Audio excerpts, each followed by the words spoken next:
Hi, I'm Susie. I hated my daughter for so long.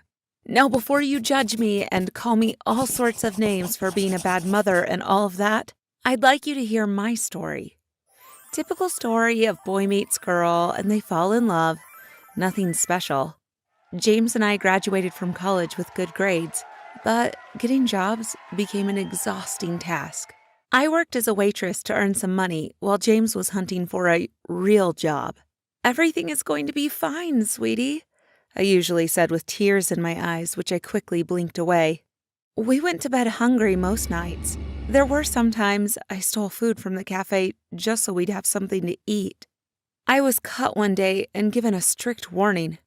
A short time after, I found out I was pregnant, and I wept like a baby. We were barely surviving, and now we were about to add another mouth to feed, and all the difficulties that came with having a baby. Everything's going to be fine, James consoled me, even though he felt like crying himself. I won't bore you with the details of my pregnancy. Suffice it to say that getting pregnant was the worst mistake of my life. James changed after I gave birth. He started to neglect me and do everything I hated, and get angry when our daughter cried. But no, that wasn't when I started hating my daughter. James became a stranger and started getting phone calls from women. When I confronted him, he finally said that he's seeing someone else and doesn't want me anymore. I couldn't believe he'd do that after all we'd been through together. I was devastated as I watched him leave the house, without even asking for forgiveness or begging for a second chance. That was about 13 years ago. It was very hard for me bringing up my daughter alone, without a good job, but I managed just fine. Even if I went to bed hungry, I made sure Nora's stomach was filled. I was there for every school play, recital, ballet, bake sale, and so much more. James was nowhere to be found. A few years ago, I won the lottery and was finally able to start my own business and earn a great amount of money monthly. It felt like life was finally rewarding me after all the hard obstacles I faced. But what did my daughter do? When she was 10 years old, she found a picture in between the pages of an old novel, a picture of James and I holding her when she was still a baby. She came asking, and I shut her down. Had I known, I should have told her James was dead. After all, he was dead to me. 4 months ago, I discovered that Nora had been communicating with her father for the past 3 years. She took that photograph and went investigating with the help of her friends and found him. I can't tell you how betrayed I felt. After everything I did for her. We had a major fight when she wanted to spend the summer with him. How dare you do this to me? How dare you go and meet that man who abandoned you? You ungrateful child, after all I sacrificed for you. I screamed like a banshee. Mom, please stop, my 13-year-old daughter shouted as she stuffed clothes into her bag. Why should I? It's because he's rich, isn't he? But I earn a lot of money now as well, and I did everything I could to make you happy. I was so mad at her, I yelled at the top of my voice.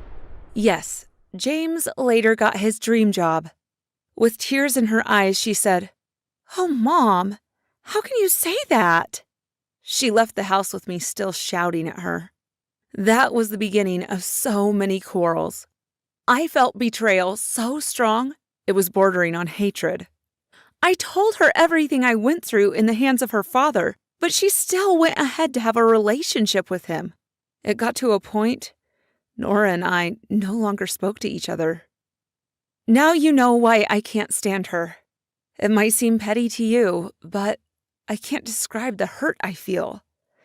I hope you understand why I feel so betrayed, but what happened later might shock you even more. A month ago, James died of cancer, which I feel karma slapped him with.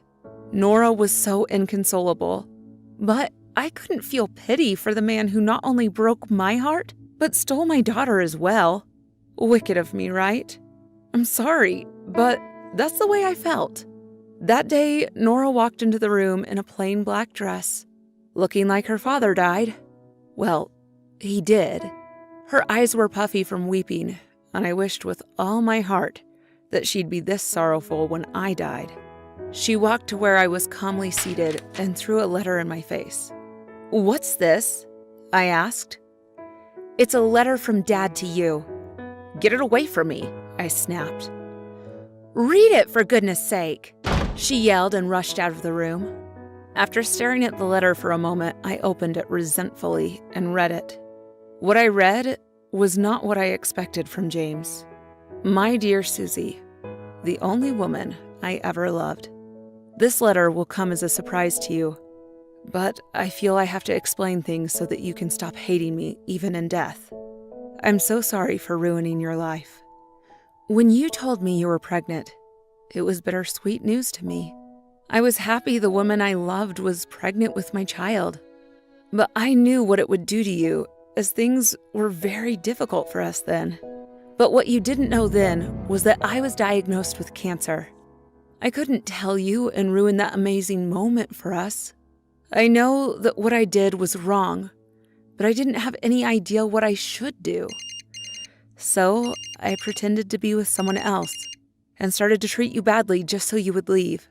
I didn't want you and our daughter to go with me through this horrible journey of fighting cancer.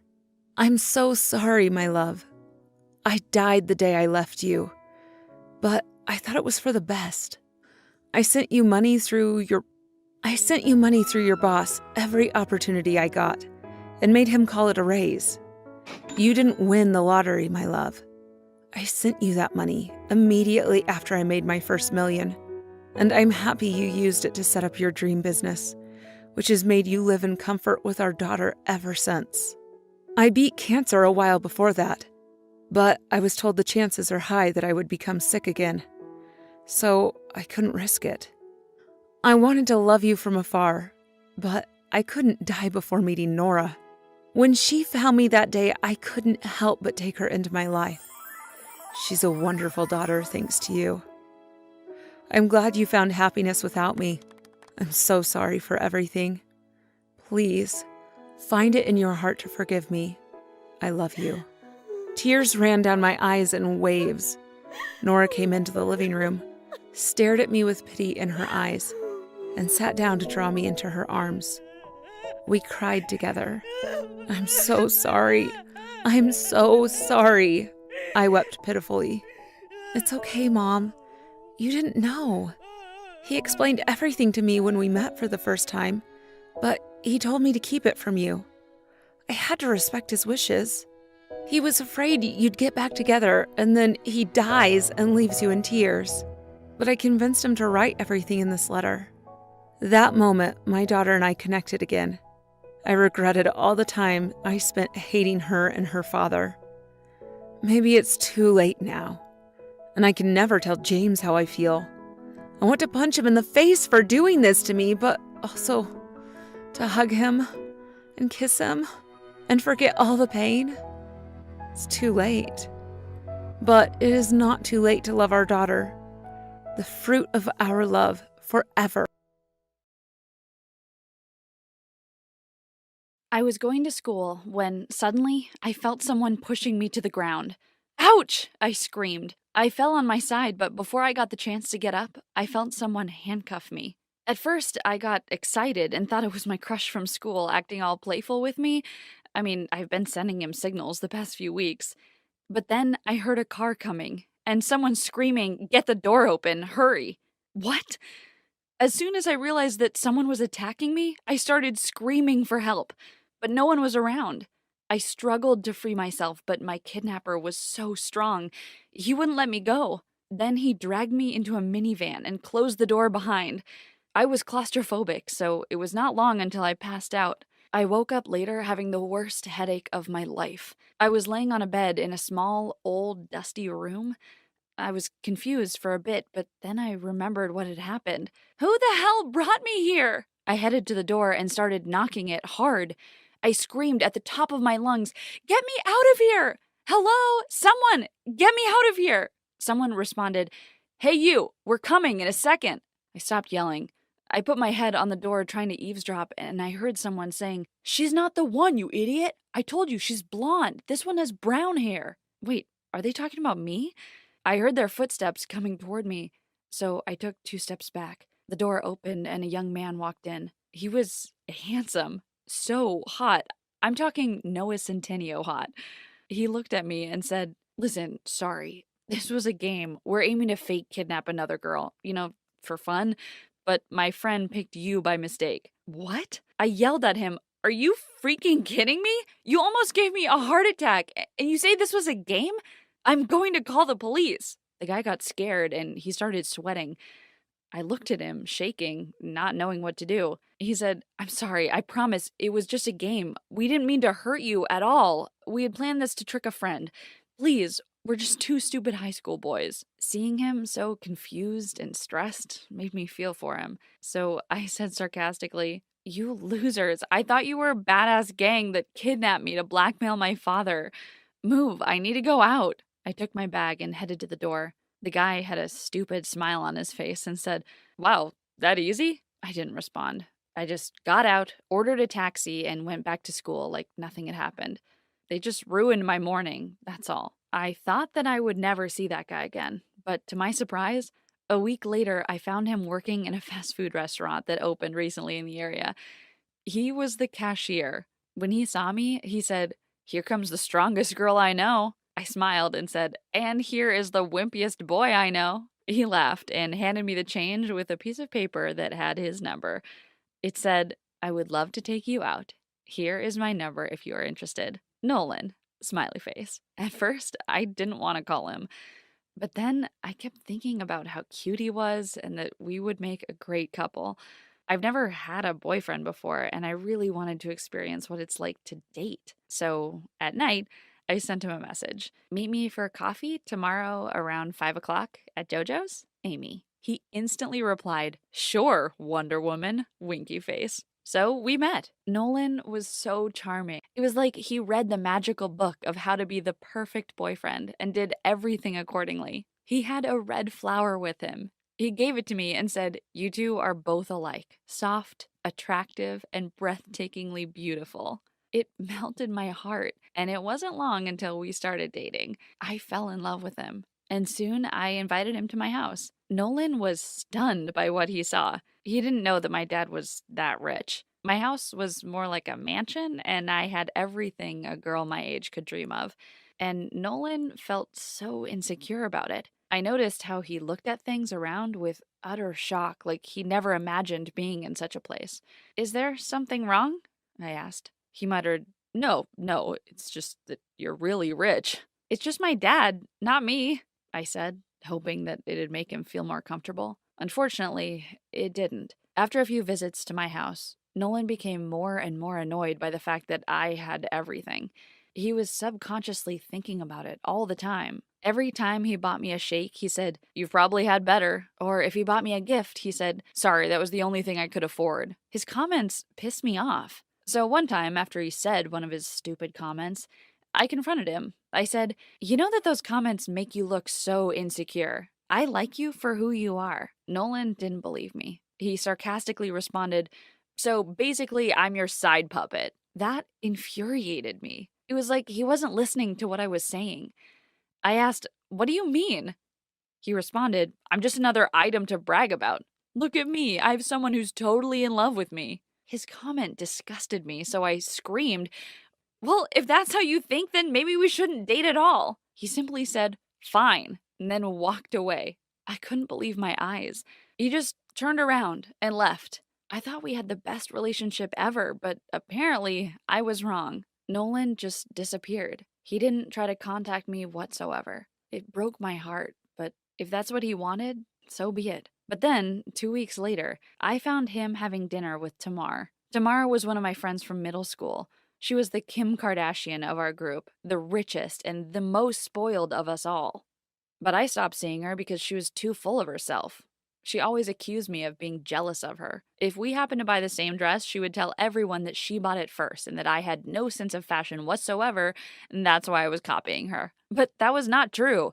I knew that Tamar's father was wealthy, I mean, richer than my dad, but I was happy with what I had. So I simply stayed away from her because I hated having too much drama in my life. But that made me wonder, how did Nolan end up with her? Wasn't he so insecure about dating rich girls? That bothered me a lot, to the point I decided to ask Tamar about it.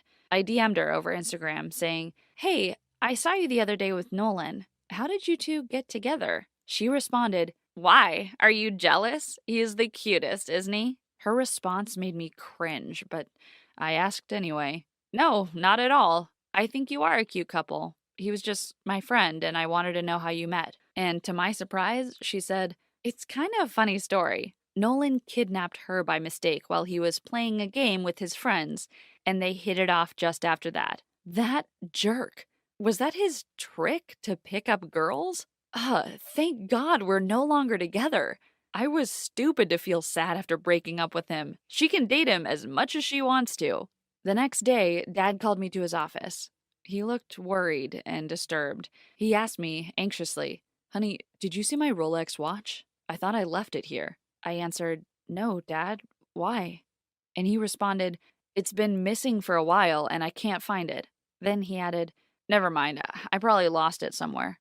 I went back to my room feeling sad about it. That watch was my dad's favorite because Mom had bought it for him before she passed away. He never took it off. Where did it go? I started looking for it everywhere when I suddenly had a weird feeling about it. When Nolan visited me, he used to go 3 or 4 times to the bathroom. When I asked him about it, he said, "I've got a condition." I didn't want to embarrass him, so I just waited for him. Is it possible that he took it? No. No. He's a playful guy, but he's not a thief. I tried to brush it off my mind, but I couldn't. It was bugging me, and I needed to make sure it wasn't him. So I spoke to Tamar again and asked her about Nolan and if she noticed something strange about him. Tamar was irritated. She said that everything was quite fine and she would appreciate it if I stopped bothering her. I was embarrassed, but I plucked up my courage and said, "Hey, Tamar, I promise this is my last question. Did you lose something expensive lately?" I thought she would hang up, but she kept quiet for a while and then said, "Come to think of it, I lost one of my diamond rings lately, but I may have forgotten it somewhere." That sneaky man. I couldn't keep my mouth shut. I explained everything to Tamar, how Nolan used the same trick with me and how I suspect he stole my dad's watch.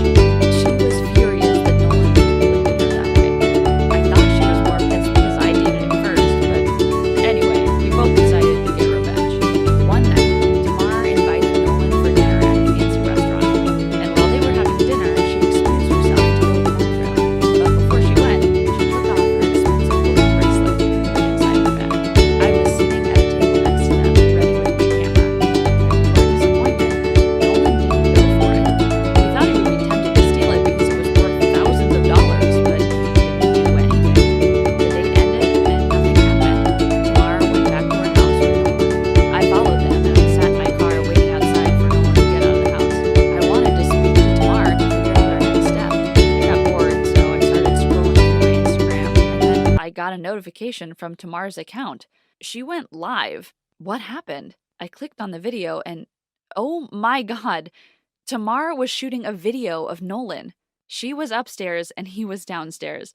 I watched him as he stole a wooden antique and hid it in his jacket. The comments started popping up. People were shaming Nolan. But the weird part was that many girls recognized him. Some of them said that Nolan was their boyfriend, and they too lost a few things when they were dating him. He was a pro. I called the police while the video was still on, and they arrived 10 minutes later. Nolan was arrested, and he returned all the things he'd stolen from people and spent 3 years in jail, along with his friends who helped him with the fake kidnapping. After the whole thing ended, I went to speak to Tamar. I wanted to thank her for what she did.